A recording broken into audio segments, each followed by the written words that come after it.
Hello, my name is Jenny. I'm a student of English literature, and this is my story. I want to share a bit about my life in London and tell you about my amazing teacher. You can read my story and learn English along with me. It was a beautiful summer day. I was on a train, traveling. Two women were sitting across from me. They were speaking English, but I couldn't understand much of what they were saying. I'm still learning English, just a beginner, so I don't know many words yet. Still, I decided to talk to them. I spoke a few simple sentences in basic English. To my surprise, they understood what I was trying to say. That made me really happy. I told them I wanted to learn English. The women told me they were from England and were returning home from a conference. We talked for about 10 minutes. Then the train reached my stop. As I got ready to leave, I said goodbye. They gave me their phone number and address and said I could visit them in England someday. We said goodbye, and I left the train feeling excited. After that meeting, I became even more determined to improve my English. I started working on it every day, translating texts and watching movies in English. After 6 months, my English had improved a lot. It was much better, but I still wanted to learn more. So I went to London to study English there. Once I arrived, I joined a language school. My first class was on Monday. That's when I met my teacher and my classmates. My teacher was a young, kind, and humble woman. She made us feel welcome. We started the class by introducing ourselves. Then the teacher asked us some questions to see how much we already knew about English. She told us she would use a very simple and effective method to help us learn. The best part? She said we wouldn't have to study in the traditional way. We didn't have to read textbooks all the time. Instead, we had to use English in our everyday lives. That approach worked really well for me. Honestly, I never liked studying from textbooks. They often just confused me. One day, we had a discussion about what really matters when learning a new language. Our teacher explained that language is a tool. It's meant for communication. We need language to express our thoughts and ideas. So, the best way to learn a new language is by actually using it, talking to others, expressing how we feel, and having real conversations. That's exactly what we were going to do in our course. Speak and actively use English every day. Many students try to memorize new words and focus a lot on grammar rules, but they don't actually use English to communicate. They study the language instead of practicing it.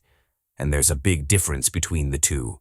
Of course, learning vocabulary and grammar is important, but our teacher explained that the key isn't just to study them, it's to practice them regularly in real situations.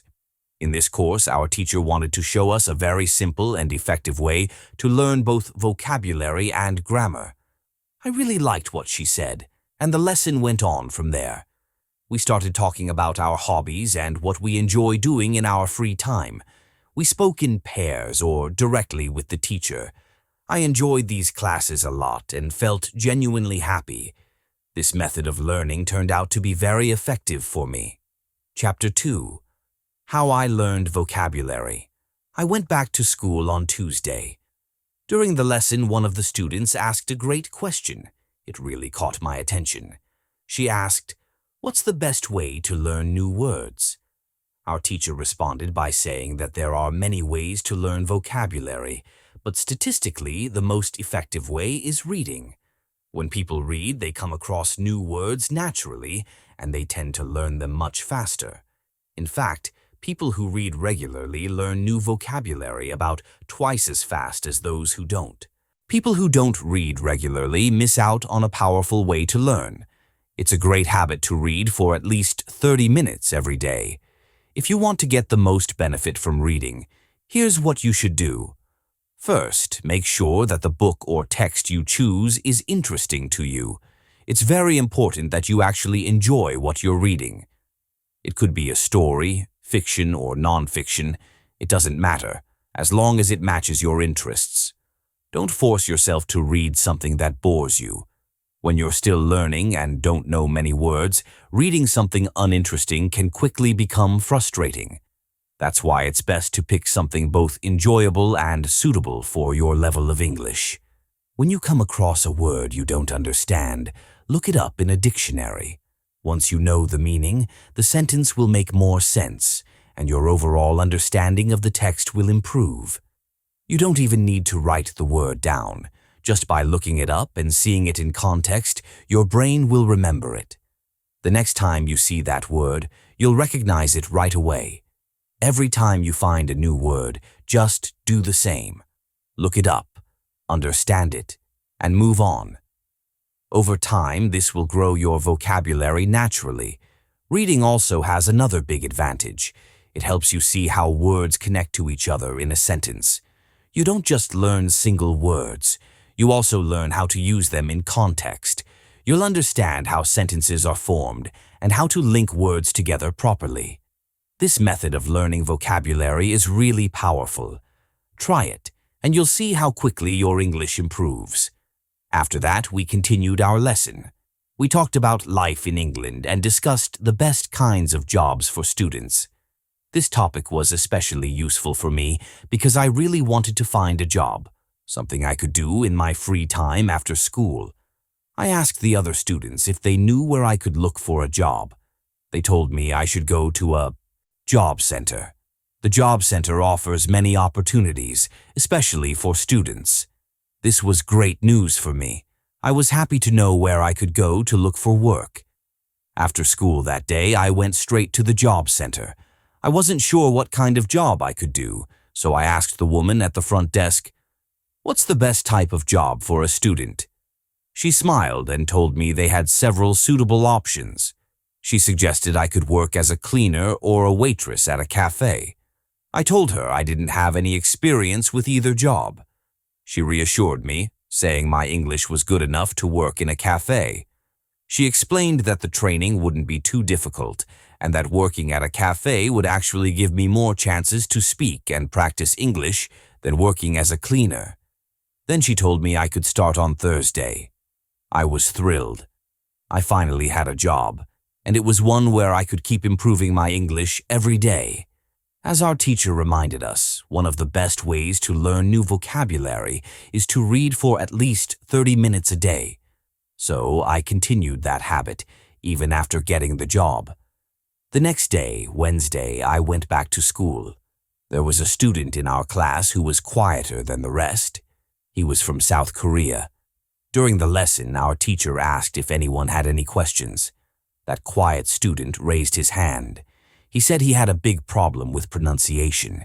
He knew his pronunciation wasn't very good, and he didn't know how to improve it. He didn't speak much because he was worried others would notice his mistakes. He explained that he often read books and watched English films. He could understand most of what he heard and read, but he still wanted to get better at speaking. His question was simple.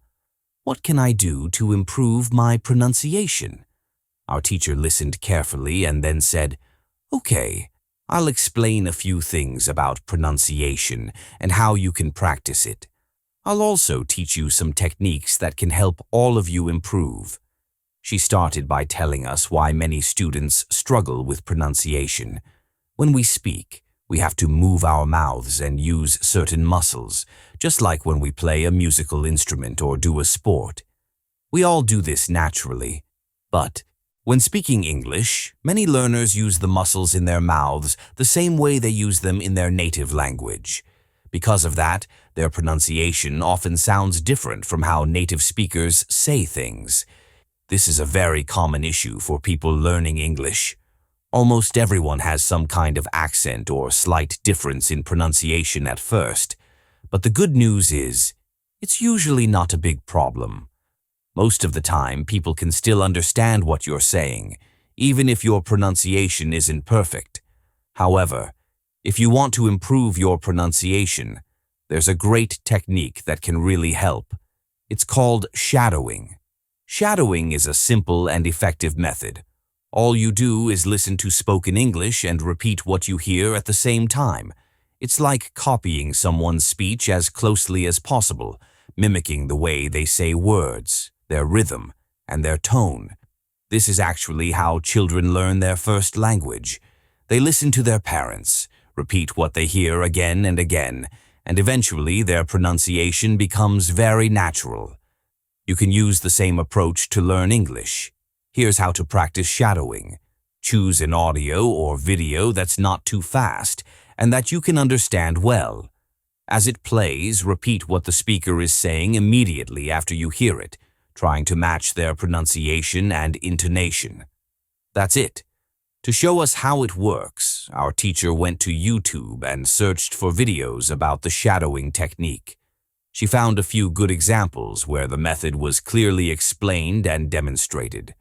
We watched one of the videos in class, then practiced shadowing ourselves for about 3 minutes. Afterwards, the teacher told us that shadowing isn't just helpful for everyday speaking. It's also great when you're preparing for a presentation in English and want your pronunciation to be clear and confident. You can go to a quiet place and shadow for about 10 minutes. You'll notice a big improvement in how you sound when you speak. I found this really interesting. I had never heard of the shadowing technique before, and it made a lot of sense to me. When the class ended, I left the school. At the reception, I asked the woman there if the school offered any sports activities. I really wanted to play some sports while I was in England. She smiled and said, "Yes, we have a table tennis team and a football team. The football team has training today at 5 o'clock. I was thrilled. Sports are a big part of my life.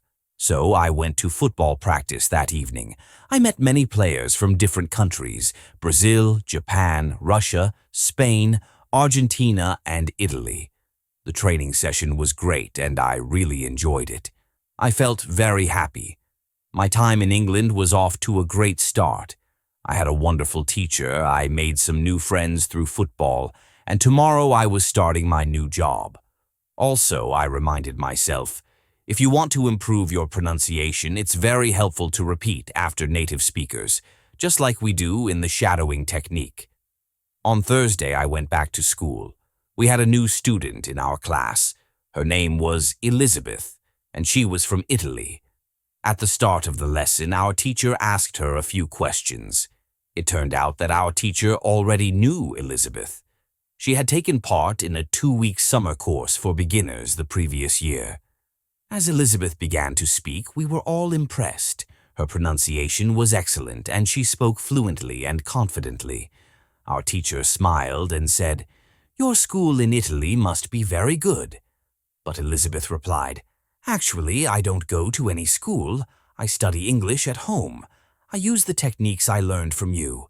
I read a lot, practice shadowing, and speak aloud to myself in English. I try to think in English more than in Italian.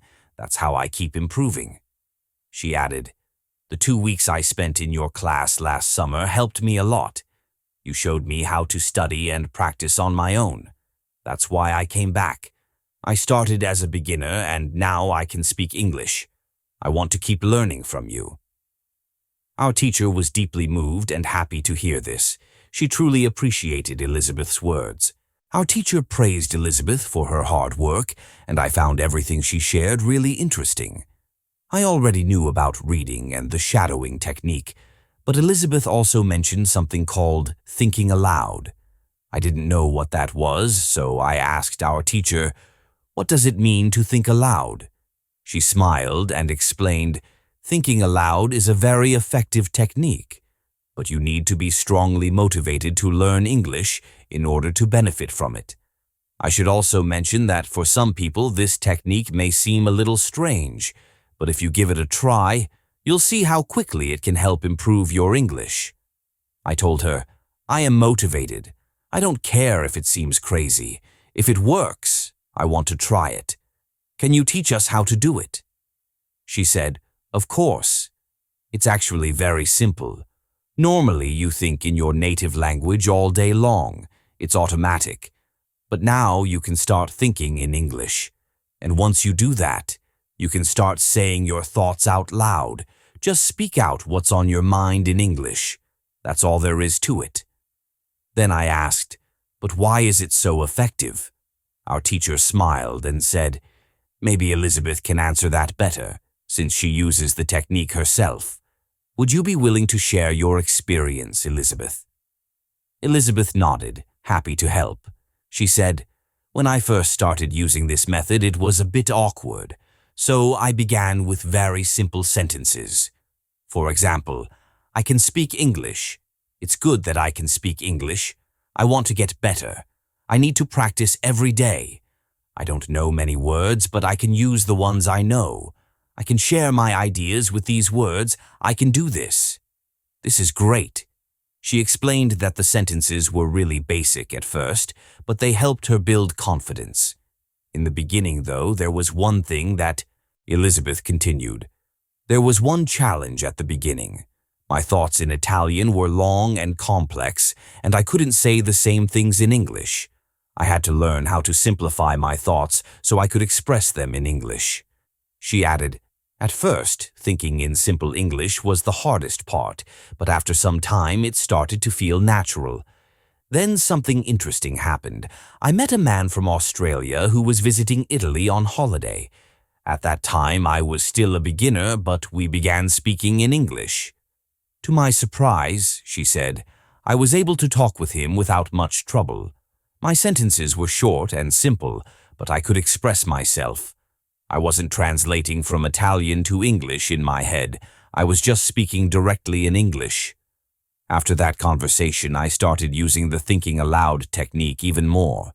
It really helped me improve my speaking skills, and even now I still use it every day. It's a very powerful method. Our teacher thanked Elizabeth for sharing her experience and for showing how helpful thinking aloud can be. I was inspired by her story and decided I wanted to try this technique too. I really wanted to become better at speaking English. I reminded myself, if you want to speak English fluently, think aloud. Then our teacher gave us one more useful piece of advice. If you want to learn English effectively, make time each day to read, listen, think, and speak. Try to do each activity for about 40 minutes. You can combine listening and shadowing using basic English content.